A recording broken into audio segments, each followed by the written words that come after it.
सरकार को एहसास कराना है कि तुम जिस जल जंगल जमीन को संसाधन समझते हो, उस जल जंगल जमीन को हम हमारा पूर्वज समझते हैं और उसकी रक्षा हम करेंगे। एहसास कराना यही होता है कि जो संसाधन समझते हैं, हमारी जो पहाड़ी है, हमारी नदियां हैं, हमारे जो जल जंगल हैं, उसको हमारे पूर्वज क्या, हमारे बाप दादा क्या मानते थे?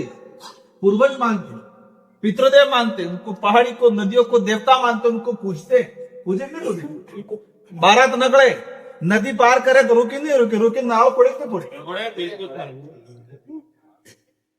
मोत पड़वा की तो दिनाड़े में सोचू अपने नकड़ा तो जो भी नदी आई, जो भी बड़ा पहाड़ आया, वहां रुकेंगे, वहां रुक के नारियल अगरबत्ती लगाएंगे, इसके बाद आगे बढ़ेंगे। तो आदिवासी समुदाय प्रकृति को अपना पूर्वज मानता है, अपना देवता मानता है, और ये लोग प्रकृति को संसाधन समझते हैं और संसाधन भाग के उद्योगपतियों को हवाले छोड़ना चाहते हैं।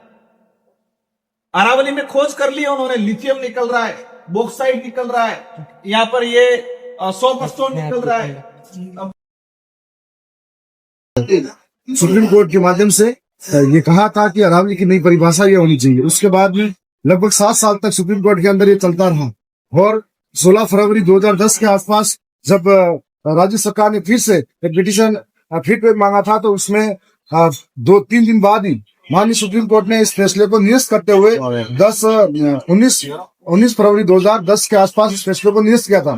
उस वक्त बीजेपी की सरकार विपक्ष में थी और उस वक्त वो मौन थी, और आज 2024 के अंदर 14 साल बाद में वही सुप्रीम कोर्ट इस डेफिनेशन को, जैसी जो सुप्रीम कोर्ट की डेफिनेशन जो गहलोत साहब की सरकार ने पेश की थी, वैसी की वैसी डेफिनेशन आज ये सरकार के देना चाह रही है और उसको सुप्रीम कोर्ट मान रहा है।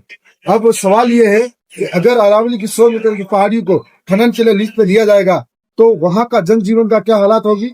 ये जो अरावली की पहाड़ियां जब से विकसित हुई है, गुजरात के खेड़ बर्मा से लगाकर राष्ट्रपति भवन तक, तो यहाँ पर 692 किलोमीटर के आसपास की लंबाई में 555 के आसपास, तो सिर्फ राजस्थान के अंदर ही कई लोगों की आस्था है, कई लोगों के बड़े बड़े इतिहास से जुड़े हुए, दूर के जुड़े हुए हैं। और ये मेवाड़ के अंदर जो फैली हुई अरावली के अंदर, जंगलों के अंदर आदिवासियों का, राजपूतों का ऐसा संघर्ष रहा है, सामूहिक जो साहस और पराक्रम रहा है, जो इतना जल्दी इसको नहीं मिटा सकते। ये अरावली को मिटाते हैं, हमारा इतिहास मिटाएंगे, हमारा अस्तित्व मिटाएंगे, हमारी आस्था को ठेस पहुंचाएंगे, ये हरगिज नहीं हो सकता। उन्हीं जंगलों से हम कुछ प्रकृति को मानने वाले लोग, प्रकृति और जीव जंतु को, पेड़ पौधों को, नदी को, पर्वत को, पहाड़ को हम पूछते हैं, और इसको हरगिज खत्म होने के लिए नहीं होने देंगे। और ये सवाल मानव जाति का है, मानव समूह का है। जो इंसान से प्रेम करता है, वो सभी इंसान इस आंदोलन का हिस्सा बने और अरावली को बचाने के लिए सभी आगे हैं। आज इस ज्ञापन को लेकर आगे अगर नहीं हुआ तो आगे क्या कराएंगे?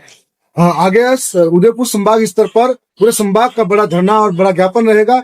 जिस प्रकार से आज भी देखा था कि हम शांतिपूर्ण तरीके से ज्ञापन देने आए थे, लेकिन जिला प्रशासन का कोई भी अधिकारी यहाँ पर बाहर आकर ज्ञापन नहीं लिया, तो हमें 2 कदम आगे आना पड़ा। अगर नहीं लेते तो और भी आगे आना पड़ता।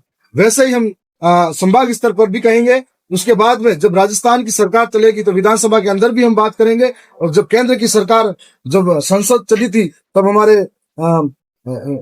84 से बांसवाड़ा डूंगरपुर से सांसद जी ने भी इस बात को प्रखरता से वहां पर रखा था। और जब तक अरावली की डेफिनेशन को पूर्ण रूप से यहाँ के लोगों की भावना के अनुरूप बदला नहीं जाता, तब तक ये लड़ाई जारी रहेगी।